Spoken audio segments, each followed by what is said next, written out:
The plague of conspiracy theories. We learned this week that Mark Zuckerberg, he regrets his role in silencing Americans during the COVID stuff and the lockdowns, etc. And of course, inherent in that would be all the other ways he silenced Americans around elections and Hunter Biden. He regrets that. And we'll talk about that some more because regret should come with something. It's also an admission that he did it. He allowed himself to become a joint state actor. There should be legal consequences to that because as a joint state actor, he was violating our civil rights on behalf of government. It's illegal for them to do it. It's illegal for him to do it on their behalf. There should be consequences to that. Will there be? That's a good question. I don't think so. Mark Zuckerberg's very rich, and Republicans are very afraid of the very rich. But it could happen. But what he was stopping, of course, was vicious, horrible, awful conspiracy theories that questioned the government narrative on things. We can't have that. We can't have narratives being questioned. The narratives that come from on high must be truth, even if they're false. But what if there was a way to end all conspiracy theories about government ever? Man, that'd be cool, because then we'd know who to trust. I think there is a way to do this. It involves the guy who was the test case for being tossed off the internet. You know, he was banned, Alex Jones. It's just Alex Jones that we're banning from Twitter, just Alex Jones. No one else. The test case. He was the cracking open of the Overton window. And it involves fluoride. It involves fluoride. I promise it does. Your health is important to you. This is a health story. And your health cannot continue to be great unless you have fantastic sleep. Here's a simple and free way to figure out if you can help your sleep by simply taking 2 tablets a night. It's called oxycodone or fentanyl. Oh, wait, no, we're not doing the fentanyl? What? No, that stuff was great. It wasn't as good as Benadryl. That's true. Oh, that's right. No. This is Magnesium Breakthrough.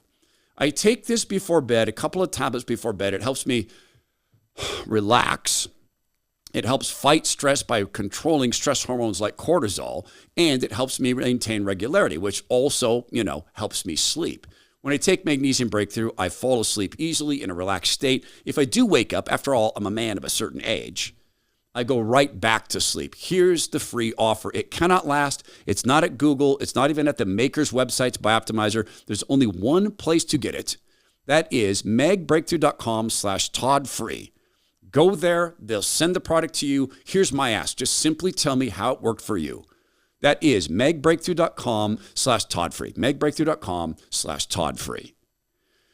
Alex Jones has said a lot of things, and Alex Jones has been right about many of those things, despite the fact that they were fantastical. This was a great meme someone put up online. It's Alex Jones putting his hands to his mouth, and he seems to be saying, "Oh, just like I told you."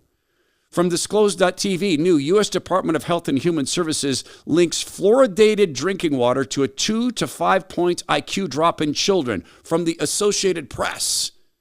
Wait a minute. No. Fluoride doesn't harm us. Not in drinking water. Now, there is some nuance to this. It's important to get the nuance. What they were really saying is that fluoride at twice the recommended limit is linked to lower IQ kids. Lower IQ, twice the recommended amount. Now, it would never happen that fluoride might accidentally make it into the water at twice the recommended amount. That could never occur because there's all sorts of, well, occasionally they do some quality testing. There are filters for public water, but they could never, well, it might happen.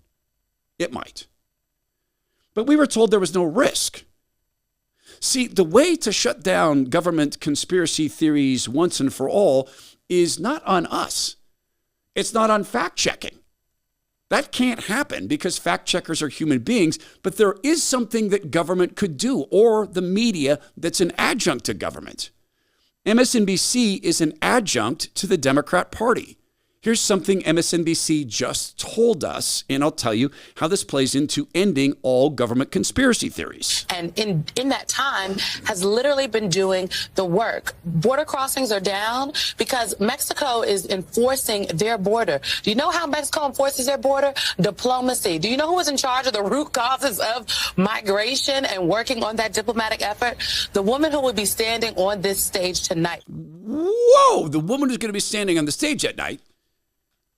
That woman is Kamala Harris. She was in charge of the border. But wait a minute, she wasn't. You told us she was not the border czar. After you told us she was the border czar. Then she wasn't the border czar. Now she's the border czar. And of course, we can dig down into the details, just like we did with the fluoride story. Here's a detail. Yeah, border crossings are down. You know what's up? Illegal immigrants being flown into our country by virtue of using the app. In other words, skip the border altogether, enter the country illegally, and we're not really going to count that because it's coming through non-governmental organizations. See, there's always the details into which you can read. So how do we stop the conspiracy theories? Well, let me give you one more story. And this might just get us to the point that you already see where I'm headed with this.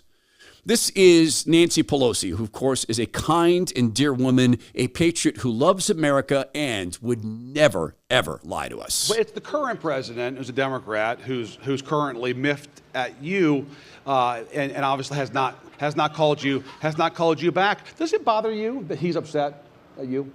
Well, bother you? See, I'm not the leader or the speaker anymore. When I was, we spoke more regularly. Yeah. And now Well, we you know haven't he's spoken irked. for a few weeks, but that would not be unusual.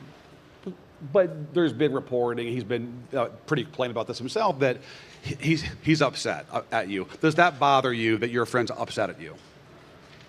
What bothers me would have been the re-election of Donald Trump as president of the United States. That's what bothers me. And that's what bothers me, and I think that would bother him. But There you have it. But we have a lot in the bank with each other in terms of our Catholicism, our dedication to democratic values and vision for our country and the rest. Do you and Paul plan to have he and Jill to Napa or maybe SF next year for dinner? Can you envision that? Our plans would not have changed for what we might have done otherwise. Nope. So he's still welcome at the Pelosi home. Are you kidding me? He is, right? Joe Biden is welcome any place he wants Mr. President, to go. you heard it. Nancy Pelosi is effectively sitting here cutesy-pieing around the fact that what she did was worth it. What she did.